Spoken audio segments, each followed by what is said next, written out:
नमस्कार दोस्तों, OCN network में आपका स्वागत है। मैं हूं ओमकार चौधरी। वैसे तो इस समय की बहुत दुखद और बड़ी खबर अहमदाबाद से है। लंदन जा रहा एयर इंडिया का ड्रीम लाइनर AI-171 क्रैश हुआ है और उसमें विमान पर सवार करीब 242 यात्री नहीं रहे, जिनमें गुजरात के पूर्व मुख्यमंत्री विजय रूपानी साहब भी शामिल थे। ये अपने आप में देश के लिए भी, हमारी एयर इंडिया के लिए भी, विमानन के लिए भी बहुत दुखद खबर है। इसके कारणों के पीछे तो एजेंसियां जाएंगी ही, और चूंकि ड्रीम लाइनर था जो बहुत सुरक्षित और लंबी दूरी का यात्री विमान है, तो उसके दुर्घटनाग्रस्त होने की तो अपने आप में जो है बहुत गहराई से पड़ताल होगी कि हुआ क्या है। टेक ऑफ के 10 मिनट के भीतर ही वो कैसे गिर गया। लेकिन आज हम बात करेंगे इसकी कि अमेरिका भारत को अपना स्ट्रेटेजिक पार्टनर तो कहता है, लेकिन क्या वाकई मानता भी है? क्या स्ट्रेटेजिक पार्टनर की तरह बिहेव भी करता है? उसको कई मामलों में हमारी ज़रूरत है। ये अमेरिका जानता भी है, मानता भी है, और उस तरह का बिहेवियर भी उसकी तरफ से होता रहा है। लेकिन क्या वजह है कि पाकिस्तान को अपने बराबर में या अपनी बगल में दबा करके या अपनी गोद में बैठा करके लगातार रखना चाहता है, भारत के ऐतराज़ों के बावजूद और इस बात के पुख्ता सबूत होने के बावजूद कि वहाँ केवल भारत विरोधी आतंकवादी संगठन और उनके कर्ता धर्ता, उनके सरगना ही नहीं बैठे हैं, बल्कि यूएन डेजिग्नेटेड कई आतंकवादी वहां पर हैं। 50 से ज्यादा आतंकवादी अभी भी आतंकवादियों के सरगना पाकिस्तान में हैं। इस सब के बावजूद, भारत की नाराजगी के बावजूद, और जो कुछ पहलगाम में हुआ और पहलगाम के बाद हुआ, 6-7 मई से लेकर के 9-10 मई तक, इसके बावजूद अगर आसिम मुनीर को, फील्ड मार्शल को, वो अपनी सैन्य परेड में बुला करके एक तरीके से सम्मानित करते हैं, तो बहुत बड़े और गहरे सवाल खड़े होते हैं। कुछ दूसरे मसले भी हैं, उन पर भी चर्चा करेंगे, और मेरे साथ जुड़ रहे हैं आदि अचिंत साहब। बहुत लंबा चौड़ा परिचय देने की जरूरत नहीं है। जियोपॉलिटिकल मामलों के इस समय जो कुछ चेहरे हैं, उनमें आदि अचिंत जी भी शामिल हैं। आदि जी को जोड़ करके इस चर्चा को हम आगे बढ़ाएंगे। आदि जी, बहुत स्वागत है आपका। नमस्कार। Thank you sir.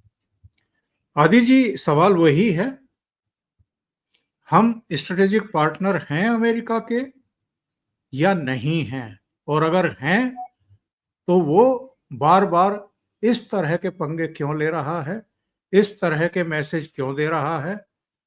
जिन आसिम मुनीर को पहलगाम जेनोसाइड का मेन कर्ता धर्ता माना गया, एक मौलाना की तरह जो उन्होंने तकरीर की थी, उसके बाद ये घटना हुई थी, ऐसे आसिम मुनीर को वो बुला करके सम्मान क्यों दे रहा है, सैन्य परेड में शामिल क्यों कर रहा है?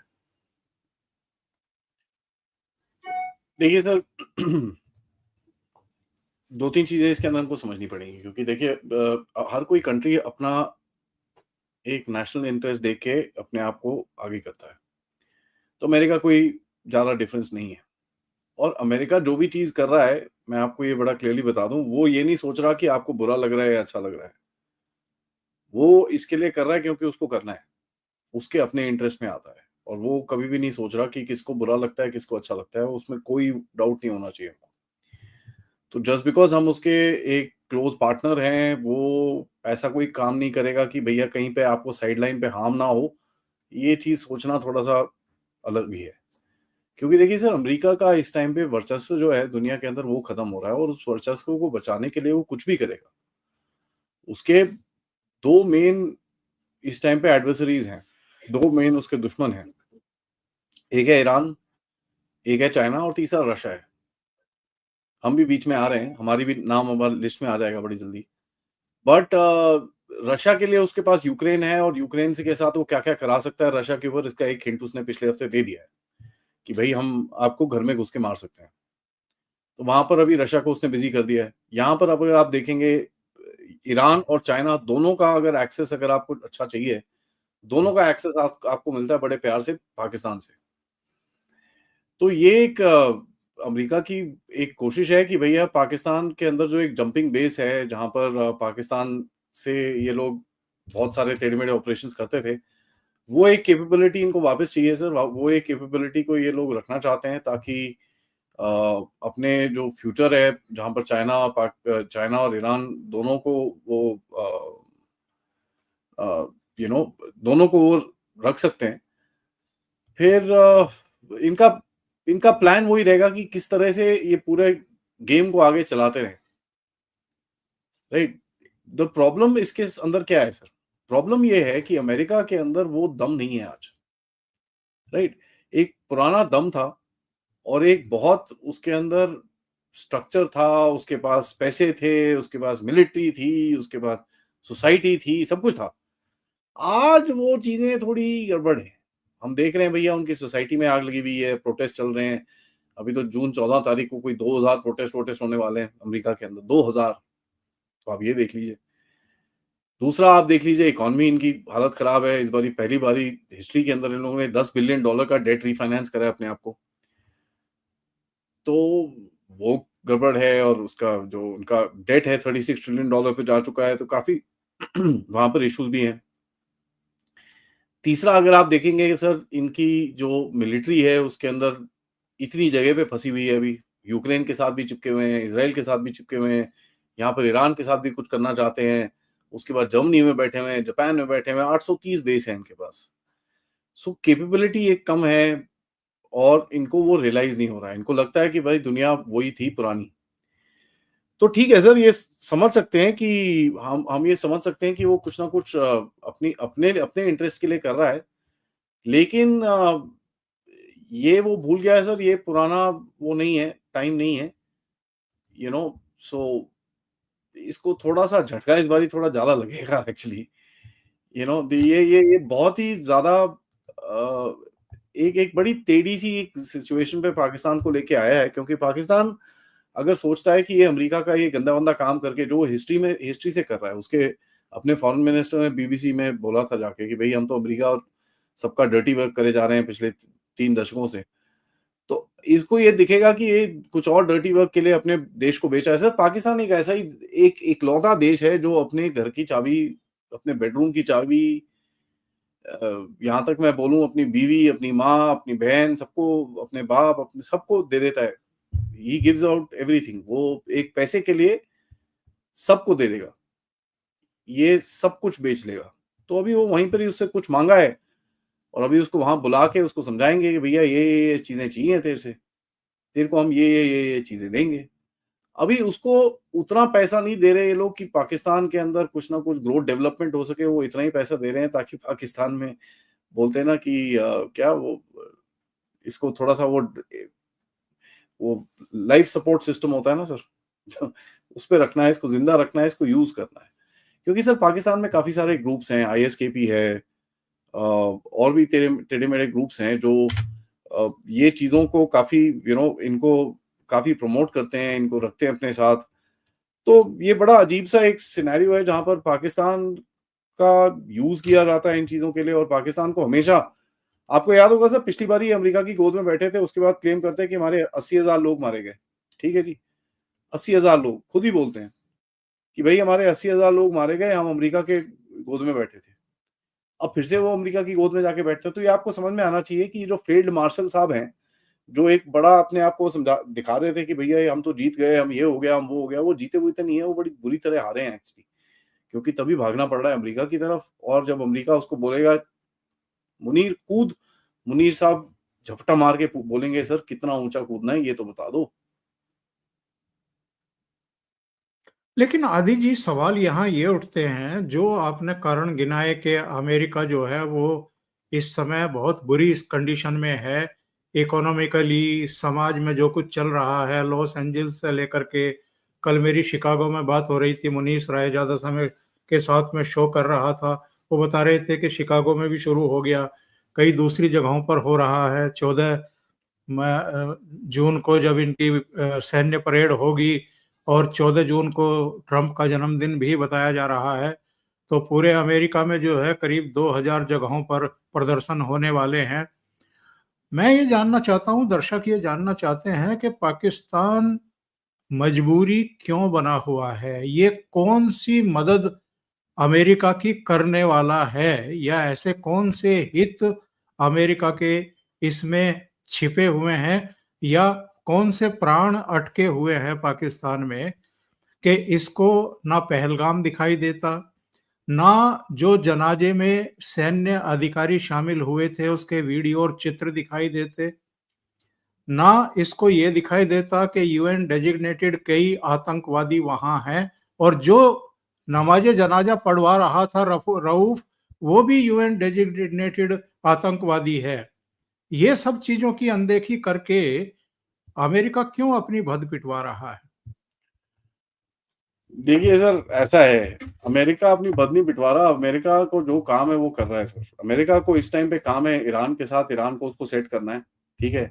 तो वो कर रहा है, उसके अंदर कोई डाउट नहीं होनी चाहिए हमको। और अमेरिका देखिए वो एक ट्रांज़ैक्शनल कंट्री था, है और रहेगा, क्योंकि उसको पता है कि यार ये चीज़ें जो हैं वो उसका टाइम ज़्यादा लिमिटेड नहीं है सर, ठीक है? जब टाइम ज़्यादा लिमिटेड नहीं होता तो होता क्या है कि आप एक ऐसे पोज़ीशन पे होते हो जहाँ पर आप कोई भी बोलते हैं ना एनी मीन्स नेसेसरी, ठीक है? एनी मीन्स नेसेसरी से आप कुछ भी करना चाहते हो। तो ये एक एक एक वो है। इसके अंदर हमको कोई डाउट नहीं होना चाहिए। नाउ तीसरा मैं आपको यहाँ पर एक आपने बड़ा इंटरेस्टिंग सा सवाल पूछा जिसका मैं थोड़ा-सा टेढ़ा तरह से जवाब दूँगा आपको, टेढ़ी तरह से, इफ यू डोंट माइंड। देखिए सर, अमेरिका को जो इंडियन ओशन रीजन है, उसके अंदर से दुनिया का 80% ट्रेड निकलता है। ठीक है जी? उसको इस रीजन के अंदर कंट्रोल चाहिए, उसको इस रीजन के अंदर बेस चाहिए, उसको इस रीजन के अंदर थोड़ा अपना हाथ चाहिए और उसको दिख रहा है कि यार यहाँ पर ना तक कि चाइना है और यहाँ पर एक ये भी आ चुका है कि भारत भी अभी थोड़ा एक पोजीशन लेके खड़ा हुआ है।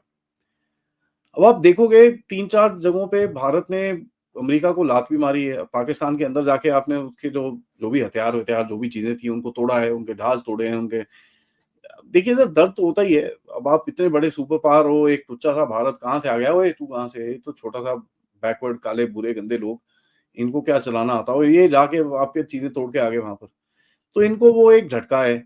दूसरा इनको पता है भारत भी उभर रहा है और भारत के साथ वो गलती नहीं करना चाहते जो इन्होंने चाइना के साथ करी थी। चाइना को इन्होंने खुला हाथ दिया था, चाइना अब उनके सिर पे तांडव कर रहा है, तो उनको लगता है भारत भी वही चीज़ करेगा। तो वो बोलते हैं यार इसको अभी से रोको ताकि आगे जाके ये सब ना करना पड़े हमको। तीसरा चीज़ मैं आपको बताऊँ कि अमेरिका को पाकिस्तान क्यों पसंद है क्योंकि पाकिस्तान सवाल नहीं पूछता है। देखिए हीरा मंडी है ना सर, पैसा फेंको, पैसा फेंक तमाशा देख। तो पाकिस्तान कभी भी सवाल नहीं पूछता है कि साहब मेरे से ये क्यों काम करा रहे हो सर? इसमें सर लोग मरेंगे सर, इसमें सर मेरे लोग मरेंगे सर, कोई फ़र्क नहीं पड़ता। अमेरिका अगर बोले कि भैया रोज़ सुबह तेरे एक सिटिज़न का को त मतलब काट के मेरे पास भेज दे, वो भेज देगा। क्योंकि सर पाकिस्तान को पता है उसका अब्बू ही उसको सर्वाइव करा सकता है। जितना टाइम वो बैठा है, जितने टाइम ये जर्नैल हैं, ये हैं, जितने सारे उनको पैसे-पूसे बनाने हैं, वो तब तक ही हो सकता है जब वो अब्बू की छाँव के नीचे बैठा हो। अब यहाँ आता है बीच में चाइना, ठीक है जी? चाइना भी बैठा है वहाँ पर। अब देखिए मेरा ये मानना है कि चाइना तो घुसा था पाकिस्तान में जब अमेरिका बैठा हुआ था अफ़गानिस्तान में, तो रोका क्यों नहीं उस टाइम पे? उस टाइम पे इसलिए नहीं रोका, थोड़ी दोस्ती भी थी और ये भी था कि भैया आप आने दो इसको अंदर, देखेंगे बाद में। देखिए वल्नरेबिलिटी भी आप क्रिएट करते हो लोगों के लिए, जैसे आपके लिए वो वल्नरेबिलिटी क्रिएट करते हैं, आपके अंदर आग लगाते हैं, यहाँ करते हैं, वहाँ करते हैं, उल्टे काम करते हैं आपके साथ। तो उन्होंने चाइनीज़ के लिए बना के रखी। अब आप देख रहे हो दोनों जगह पे जहाँ पर चाइनीज़ की पाइपलाइन्स हैं और चाइनीज़ की इंटरेस्ट हैं, चाइना पाकिस्तान इकोनॉमिक कॉरिडोर और चाइना म्यांमार इकोनॉमिक कॉरिडोर, दोनों पे अभी आँच आई हुई है। तो देखिए सर जो ये सुपर पावर्स होती हैं ना सर, ये 5-10 साल नहीं सोचते सर, ये बहुत लंबा सोचते हैं और यही भारत में भी मोदी जी बोलते रहते हैं यार थोड़ा आगे दूर की सोचो। क्योंकि सुपर पावर्स का सबसे बड़ा एक वो होता है कि दे थिंक बियॉन्ड। भैया वो खुद जो सोच रहा है वो खुद वहां पर हो ना हो, लेकिन वो देश के लिए सोचेगा कि भाई 100 साल के बाद मेरा देश कैसा दिखना चाहिए, किस पावर में होना चाहिए, और उसके लिए मेरे को आज क्या करना चाहिए।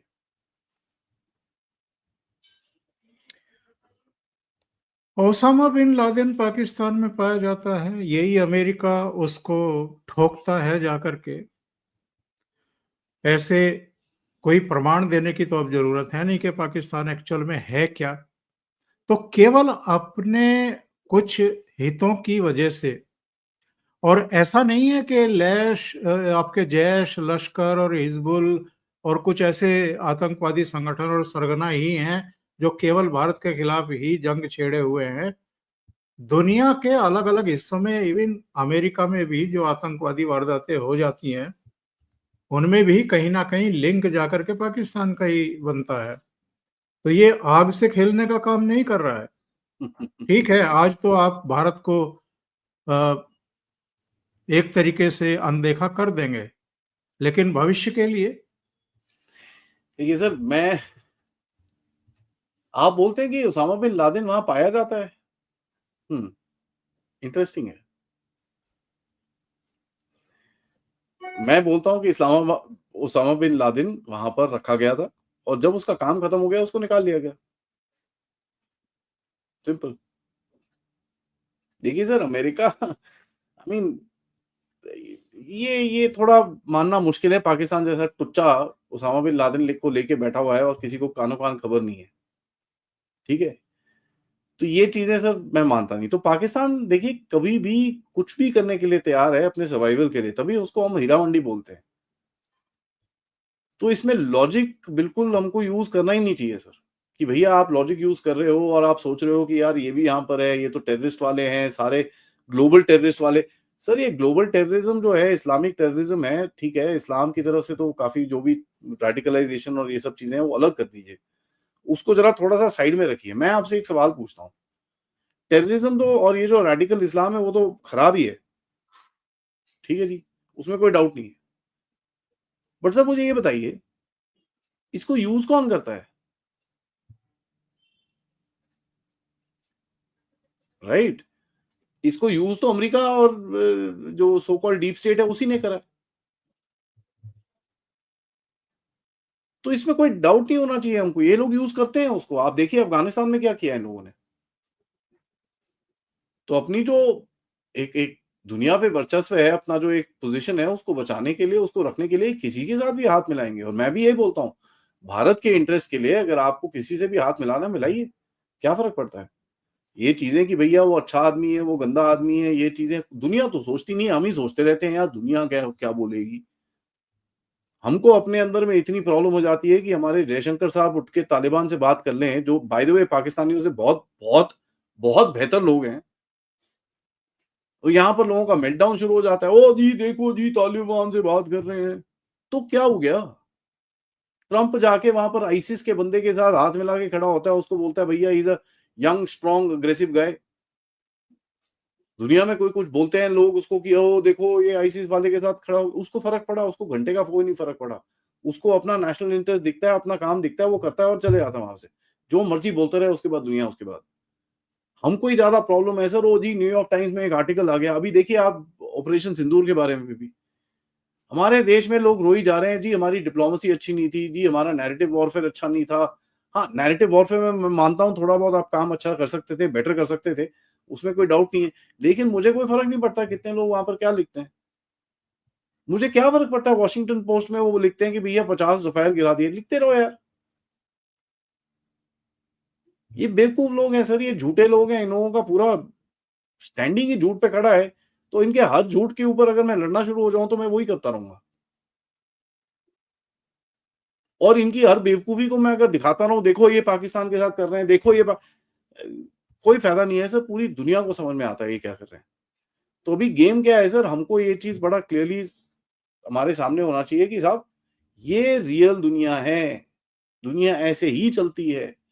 1947 के बाद आपके साथ अच्छी दोस्ती थी अमेरिका की, उसके बाद सडनली वो पाकिस्तान के पास जाके बैठ गया। 1965 में जब आप लड़े पाकिस्तान से, किसके इक्विपमेंट से लड़े आप? जो शर्मन टैंक्स थे, जो F-86 सेबर थे, वो सारे अमेरिकन थे। उस टाइम पे शाह ऑफ ईरान था, शाह ऑफ ईरान ने अपने जहाज भेजे थे, अपने पायलट्स भेजे थे, अपने टैंक्स भेजे थे पाकिस्तान को, और शाह ऑफ ईरान उस टाइम पे बड़ा क्लोज था अमेरिका के लिए। 71 में किसके हथियार से लड़ा है पाकिस्तान? फिर से अमेरिका के हथियार से। नहीं, हर लड़ाई में पश्चिम उसके साथ खड़ा रहा है। तो फिर इसमें सर हमको शौक क्यों लग रहा है? ये तो है ही ऐसा सर, दुनिया है ही ऐसी।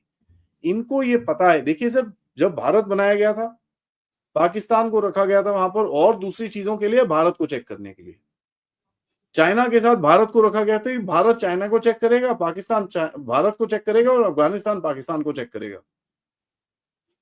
ये इन लोगों ने सीरीज बना के रखी थी। तो आज जब इस सीरीज को आप तोड़ते हो, चाइना तोड़ता है, तो इनके पेट में दर्द होता है। और टक्कर मोदी जी अमेरिकन्स के इस कैरेक्टर को अच्छे तरीके से जानते हैं, इसलिए अपनी तैयारियों पर ज्यादा सर ध्यान क्यों? दे रहे हैं। ये वही लोग हैं सर जिन्होंने मोदी जी को बैन करा हुआ था। तो आपको क्या लगता है सर? बताइए मुझे। आई मीन, ये वही लोग हैं जिन्होंने मोदी जी को वीजा नहीं दिया था सर, कितने टाइम तक।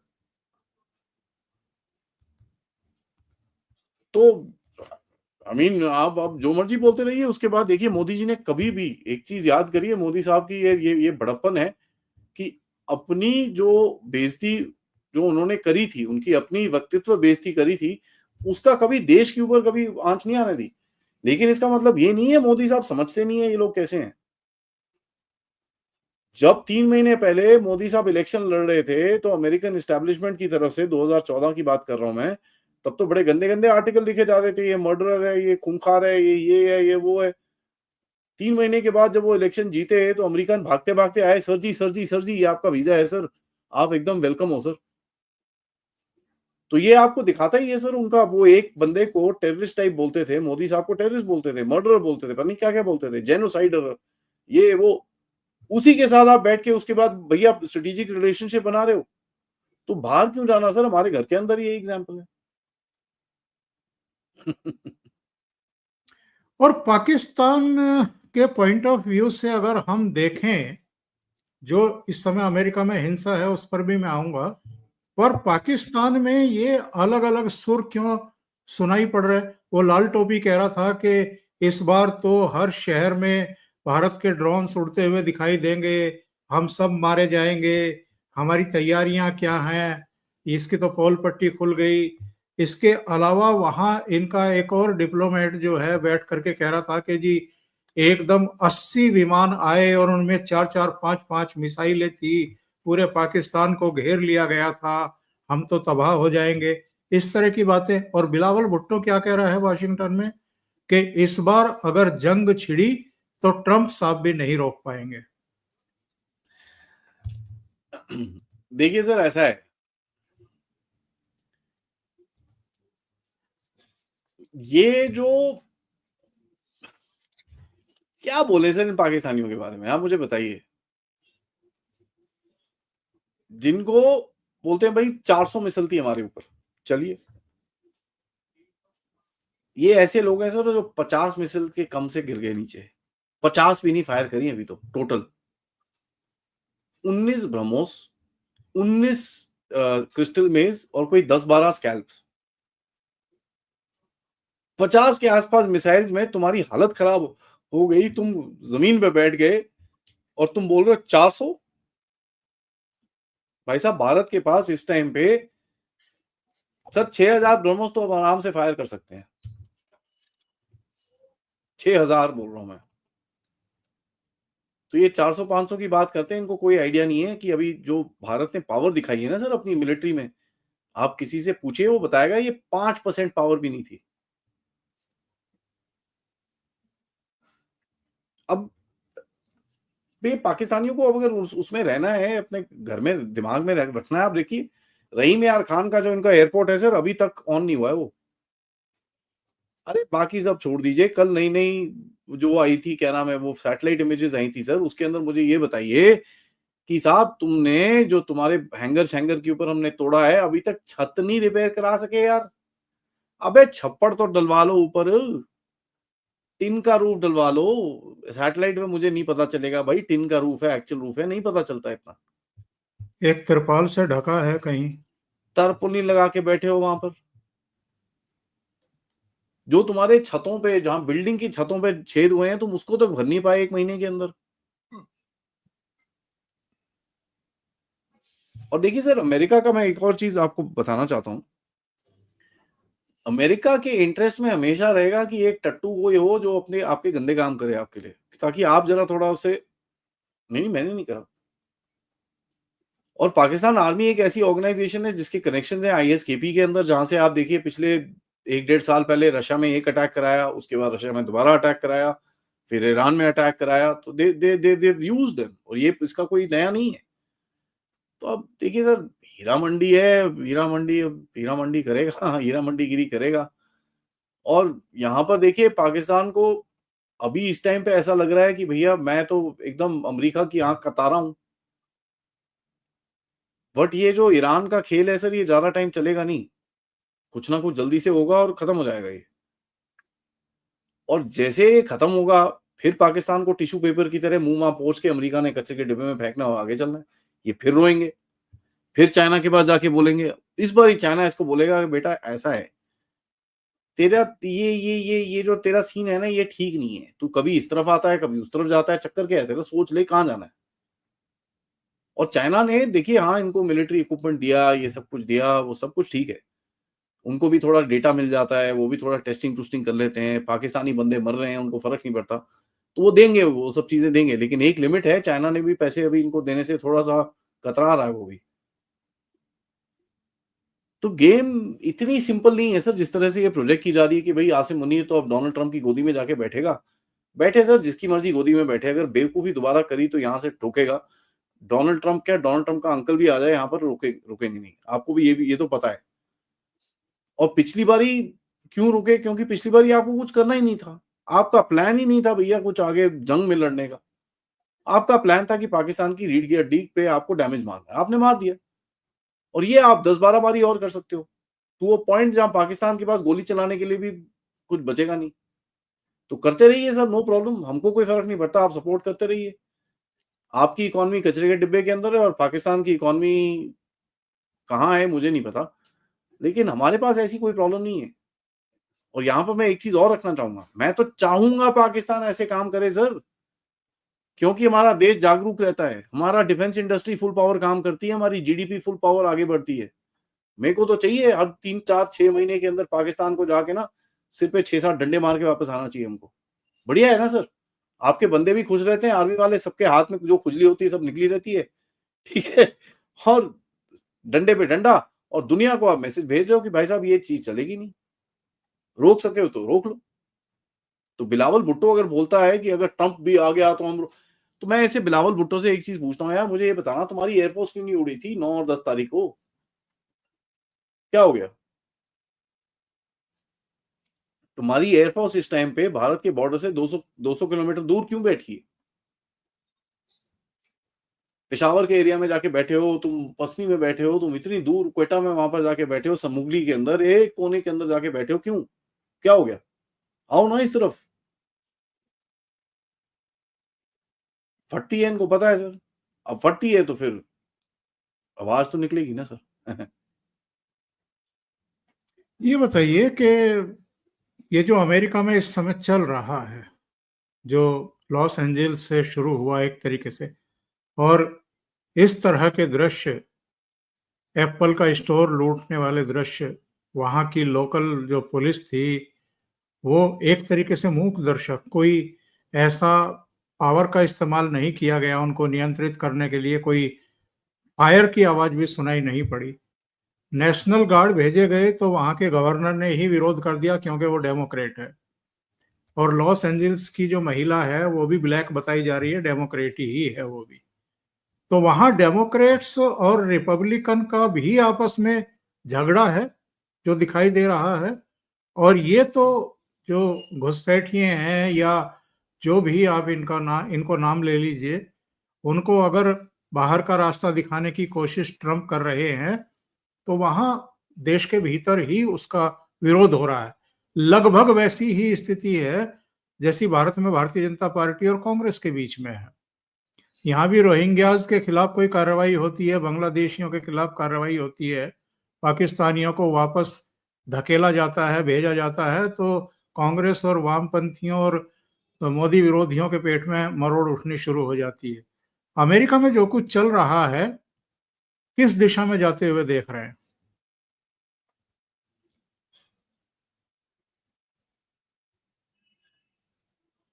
आपकी आवाज़ बीच में कट गई थी सर, बट आप मेरे हिसाब से अमेरिका के राइट्स के बारे में बात कर रहे थे। जी, जी। देखिए सर, ऐसा है, अमेरिका के राइट्स जो हैं, ये स्पॉन्सर्ड राइट्स हैं और ये बेसिकली जो अमेरिका का जो डीप स्टेट है, उसमें जो ट्रम्प ने हाथ-पैर मारने की कोशिश करी है, उसके अगेंस्ट में है।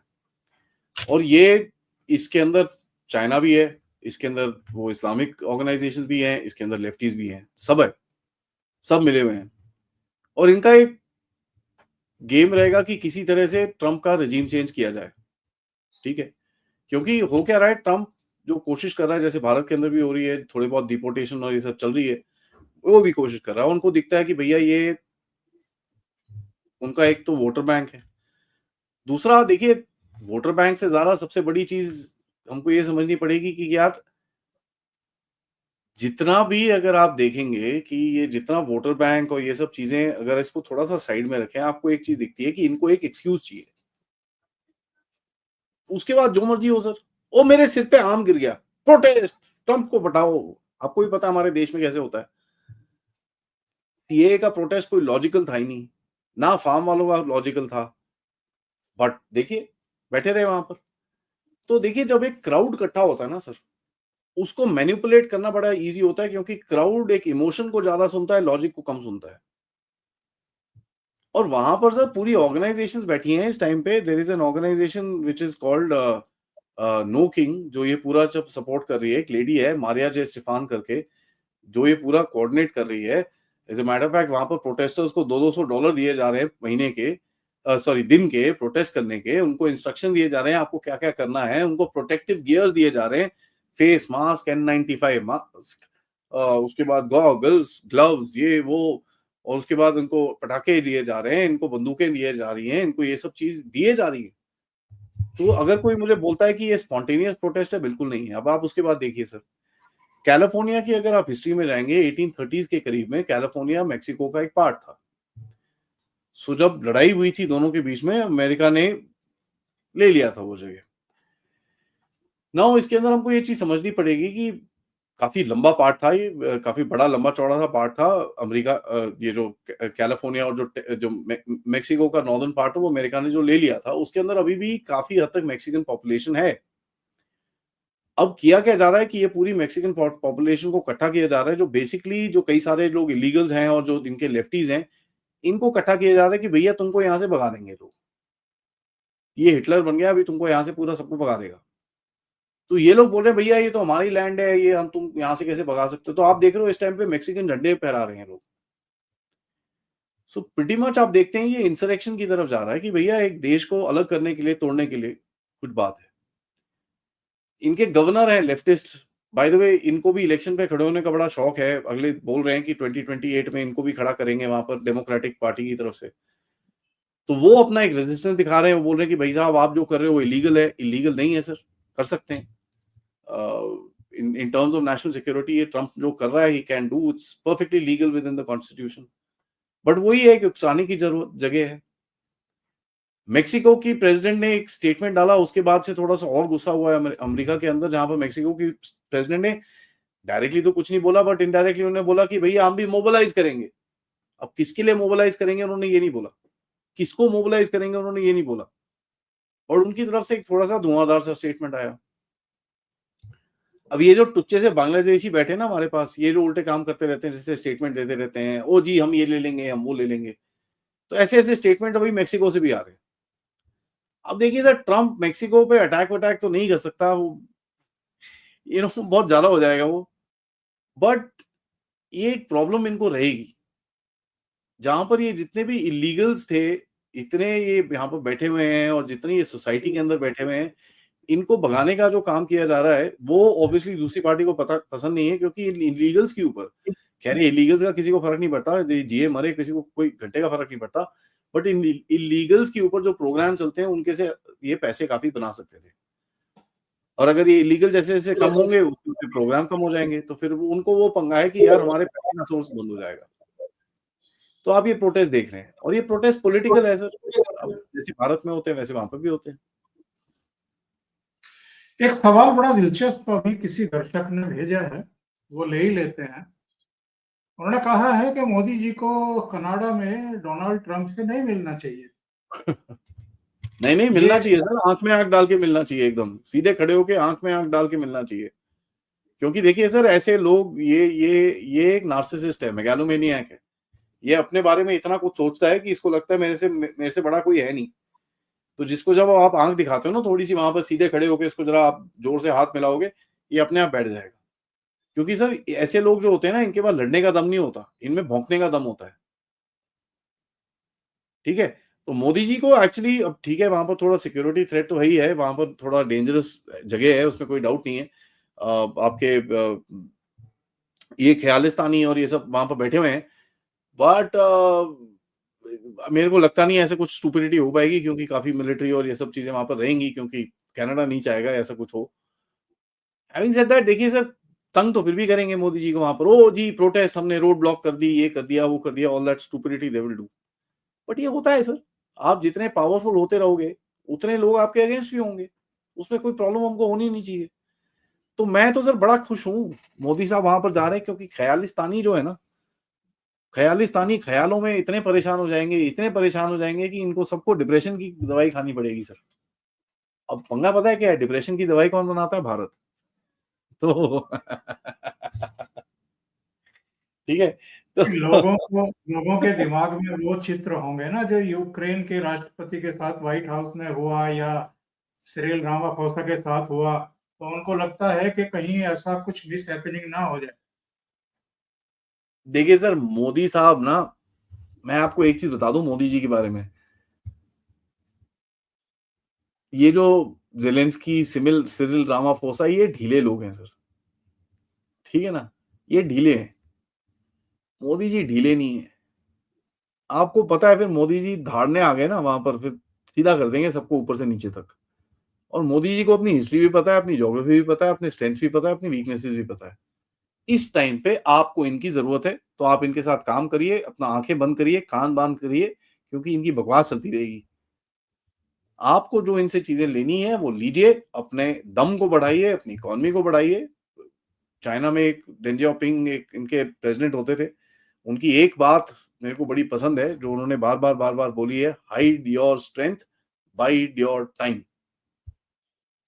कोई ज़रूरत नहीं है आपको बार-बार अपने आँखें दिखाने की। एक अपना अपने आप को अंदर से स्ट्रॉन्ग करिए, अपने आप को इकोनॉमी को स्ट्रॉन्ग करिए, अपनी सोसाइटी को स्ट्रॉन्ग करिए। इतने सारे यहाँ पर जो जो इतने सारे वो बैठे हैं, क्या नाम है, डबल फ्रंट वाले बैठे हैं, ठीक है जी? तो उनको आप देखिए, ये चीज़ें हमको करनी पड़ेंगी, क्योंकि तो देखिए मैं आपको बड़ा क्लियरली बताऊँ कि ये जो अ,